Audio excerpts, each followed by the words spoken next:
Ora, viva cordiais saudações. Assalamu alaikum wa rahmatullahi wa barakatuh. Está a ver o jornal da Hack TV.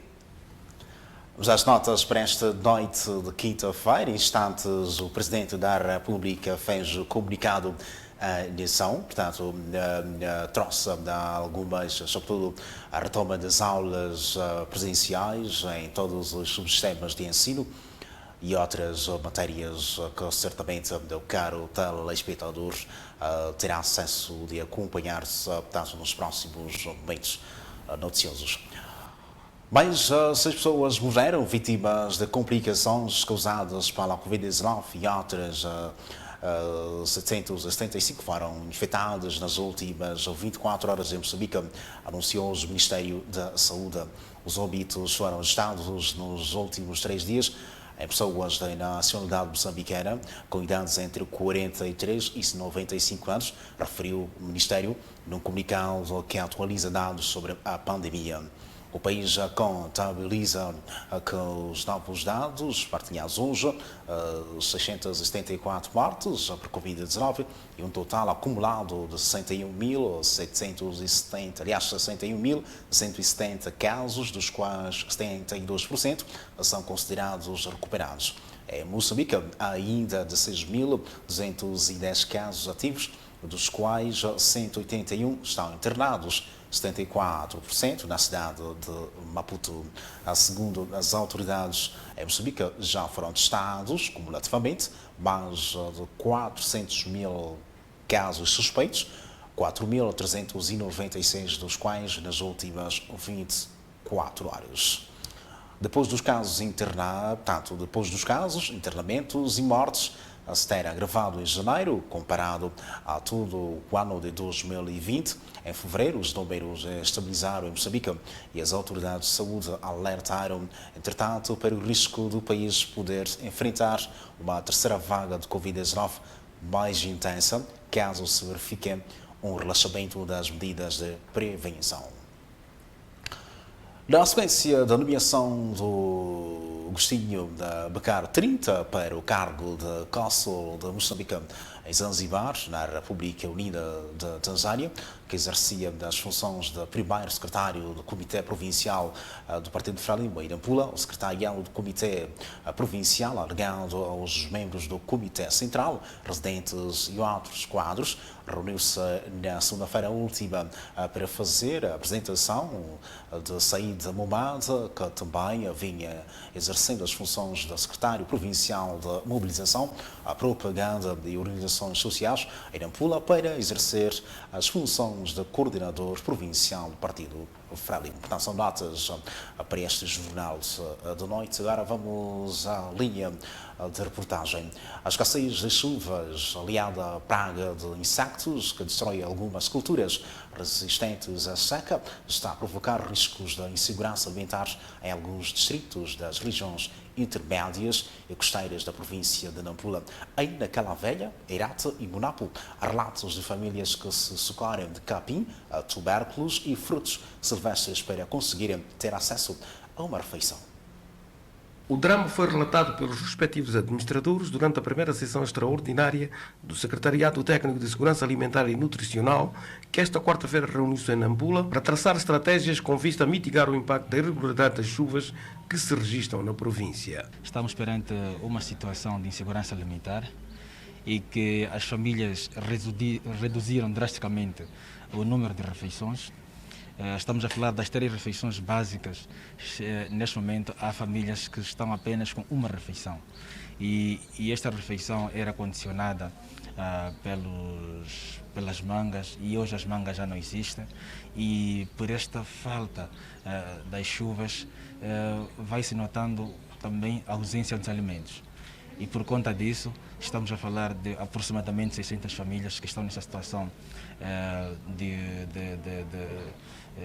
insuficiência da alimentação, e como se não bastasse, vão se alimentando graças a alguns produtos que nós também não conhecíamos, porque estamos a falar de um tipo de capim que é tirado da mata, e por conta desta retirada pila-se e faz-se a papa para ser para ser consumida. O distrito de Monapo também tem estes problemas de falta de chuvas e que poderá eventualmente criar problemas de insegurança alimentar. Não podemos dizer que existe fome, porque diríamos que há fome porque não há alimentos.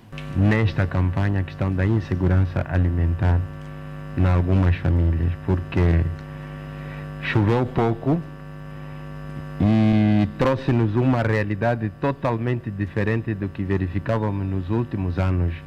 A estas alturas irá ter o distrito que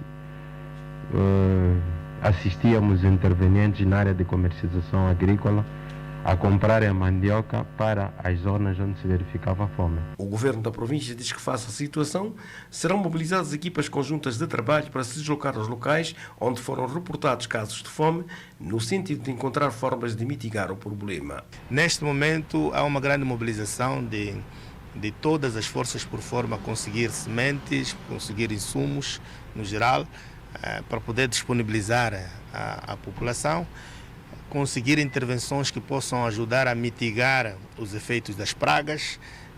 Há uma sequência de esforços no sentido de dar a orientação à população por forma a abraçar a produção nas zonas mais baixas, fazer o melhor aproveitamento, utilizar as culturas que se mostram mais resistentes, mais aplicáveis a este cenário que estamos a viver. No entanto, as populações daquelas regiões pedem ao governo para a disponibilização de sementes e inseticidas para tentarem fazer novas sementeiras e combater a praga de insectos que afeta as suas culturas. A província de Nampula conseguiu inscrever-se no presente ano 19.216 jovens para o cumprimento do serviço militar obrigatório, cuja campanha terminou no passado dia 28 de fevereiro à escala nacional. Apesar de preliminares, os dados apontam para um cumprimento na ordem de 94% da meta planificada de abranger 20.424 mancebos. Numa entrevista concedida à Hack TV, o delegado do Centro Municipal de Recrutamento e Mobilização referiu que, apesar do incumprimento da meta prevista, o balanço preliminar da campanha pode-se considerar positivo, a julgar pelos desafios impostos pelo ano atípico caracterizado pela pandemia do novo coronavírus. Eugênio Tiago explicou que as restrições impostas pela pandemia condicionaram o processo ao não permitir a deslocação das equipas móveis para os locais de maior concentração de jovens, como escolas, feiras, entre outros. Numa forma geral, devo dizer que a província de Nampula, até este momento, são dados preliminares, até este momento conseguiu arrecadar 91% da meta, 94% da meta planificada. Isso significa que são 19.216 mancebos recenseados. São dados preliminares. Esses dados vão crescendo à medida que alguns distritos ainda vão entregando os seus dados. Não conseguimos deslocar as escolas ali onde há fluxo de jovens. Não conseguimos chegar nas feiras, também é ali onde há fluxo de jovens. Então, por essas situações, nós não conseguimos atingir a meta. A fonte frisou que, apesar do término da campanha, existem perspectivas de se conseguir cumprir com a meta com a atualização de dados de alguns distritos e a inscrição de mais jovens no processo de regularização, que abrange jovens que, por qualquer motivo, não conseguiram fazer a sua inscrição dentro do período estabelecido. Aqueles jovens que ainda não conseguiram recensear, têm uma oportunidade aqui, que a sede provincial do Centro de Recrutamento e Mobilização está aberto, podem vir recensear, podem mandar os seus pais encarregados de educação, se não conseguem vir até aqui, desde que tragam os seus documentos, refiro-me do documento do jovem e documento do próprio indivíduo que vai recensear. O delegado do Centro Provincial de Recrutamento e Mobilização destacou o empenho dos pais encarregados de educação e todos os intervenientes no processo, o que permitiu maior adesão de jovens aos postos de recenseamento. O secretário de Estado de Nampula defende a necessidade do envolvimento da mulher no combate de várias enfermidades que assolam a província, com destaque para a Covid-19 e cólera e diarreia. Portanto, cólera e diarreia, exatamente. Matt Gondola aponta igualmente a violência baseada no género e os ataques em Cabo Delgado como fenómenos que necessitam de ser travados. Para aquele dirigente, estas enfermidades merecem atenção especial, não só pela camada feminina, como também por toda a sociedade. Matt Gondola falava esta quinta-feira por ocasião da celebração do Dia do Destacamento Feminino. A situação da nossa província é bastante preocupante. O número de casos positivos que nós tivemos desde o início desta pandemia até dezembro de 2020, cerca de 7 a 8 meses, o número de casos positivos que tivemos neste ano, em menos de 2 meses, alcançamos os mesmos números. Em 2 meses, estamos a alcançar o mesmo que levamos 7 a 8 meses a alcançar no ano passado, significando que a progressão está bastante acelerada. Como quarta preocupação, das quais fazia menção, continuaremos a fazer o apelo que se fez há bem pouco tempo, relativamente à necessidade de continuarmos vigilantes com aquilo que vai acontecendo na nossa província de Cabo Delgado e nas nossas províncias de Manica e Sofala. Continuemos vigilantes, acarinhemos aos nossos irmãos que acorrem para a nossa província em busca de carinho e alento. Os deslocados, que estão um pouco mais de 64 mil neste momento na nossa província, continuemos com o espírito de solidariedade, expressemos a nossa moçambicanidade, oferecendo o pouco de que dispomos para uma melhor partilha. Hoje são uns que precisam, amanhã serão outros que precisarão. Gondola defendeu a necessidade dos moçambicanos valorizar os feitos daqueles que dedicaram a sua juventude na libertação do país do jugo colonial. Num passado recente, deram de tudo, ofereceram a sua juventude para que hoje tomássemos esta liberdade que beneficiamos hoje, para que hoje tenhamos a liberdade de conviver, de expressar a nossa moçambicanidade. Para além destas nossas mães que aqui se fazem presente, reconhecemos o papel preponderante de todas aquelas mulheres que tombaram nesta luta, ofereceram tudo de si, ofereceram sua própria vida, para que hoje, repito, tenhamos esta oportunidade da qual somos nós beneficiados como filhos. Os combatentes enaltecem o apoio prestado pelo governo, sobretudo na criação de projetos de geração de renda. Tudo isto foi o reflexo daquelas 25 camaradas que não pouparam suas energias para lutar pelo enquadramento da mulher na libertação do país. Por isso, encorajamos a mulher para que continue cada vez mais empenhada nas tarefas da produção rumo ao desenvolvimento do nosso país. Exortamos igualmente as mulheres para desenvolver uma vigilância cerrada contra ações de recrutamento de jovens que engrossam os grupos terroristas. Cumprimento efetivo das medidas de prevenção do Covid-19. A deposição de coroa de flores na praça da OMM marcou o ponto mais alto da celebração do Dia de Destacamento Feminino na província de Nampula. O surto da Covid-19 está a ter um impacto devastador na economia da província de Nampula, com a atividade turística a ser duramente atingida pelas medidas de contenção da pandemia. Em 2020, o Estado arrecadou 490 milhões de meticais contra cerca de 1 bilhão e 800 mil do ano anterior. Nas últimas décadas, o turismo tornou-se um dos setores econômicos mais dinâmicos, sendo considerado o motor para a promoção do desenvolvimento econômico local, contribuindo igualmente na produção de receitas para os cofres do Estado. Nos dias de hoje, o cenário mudou drasticamente devido aos impactos negativos da Covid-19. Agora, de janeiro a fevereiro, estamos a 121 milhões.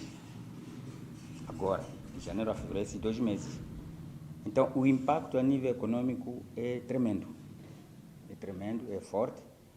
Bom, esperamos melhorar assim que o coronavírus passar. Temos que ter fé. Não há epidemia no mundo que prevaleceu.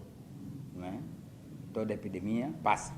Então, é isso que temos dito aos nossos operadores, das ambas partes, seja a nível do turismo, assim como a nível da cultura, que isto veio para passar. O que é importante é que temos que observar rigorosamente as medidas de prevenção desta doença, porque é isso que o setor da saúde nos recomenda, o governo já nos recomenda. Neste momento, os turismos doméstico, cultural e comunitário constituem a grande alternativa do governo, como forma de tentar recuperar os efeitos causados pela pandemia. Bom, por que apostar no turismo doméstico? Não só por causa do coronavírus. Bom, infelizmente, não é questão cultural, não é? Nosso, de deixarmos a nossa casa, a nossa cidade, irmos nos alojar, por exemplo, num estabelecimento em Malema, ou em Micuburi, sem algum motivo que seja meramente motivo turístico, é raro. Então, é um processo. Não é? Temos que continuar assim a educar a sociedade para que, de facto, tenhamos a cultura de turismo, não é? Seja a nível do turismo de contemplação da nossa floresta, pintura rupestre, montanhas, mas também de lazer. Estamos a falar da apreciação da praia, não é? Usufruir do oxigênio que vem do oceano, não é? Mas é um processo, porque a nível do nosso país, não só na componente turística como tal, o turismo cultural, o turismo doméstico no nosso país, o turismo comunitário, devem ser nossas apostas para que, de fato, não dependamos do turista que vem de fora como tal. Em função desta realidade tremenda, alguns projetos ligados à promoção do turismo estão em curso, como é o caso de Cruz Jamali, uma iniciativa que deverá catapultar a atividade turística nesta parcela moçambicana. Sobretudo Cruz Jamali, mas vamos aguardar.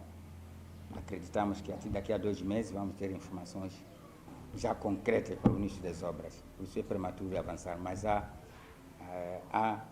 aspectos que estão a ser tratados a nível do Ministério e do Instituto Nacional do Turismo e Natura para a concretização desses aspectos e vamos assistir às obras arrancarem em Moçambique. A procura de hospedagem apresenta-se bastante tímida, colocando deste modo a indústria hoteleira mergulhada numa crise. Graças pela audiência que quis nos dispensar, o Jornal da Noite da Hack TV fica por aqui. Boa noite, assalamu alaikum wa rahmatullahi wa barakatuh. Até a próxima, inshallah. Fique bem, boa noite.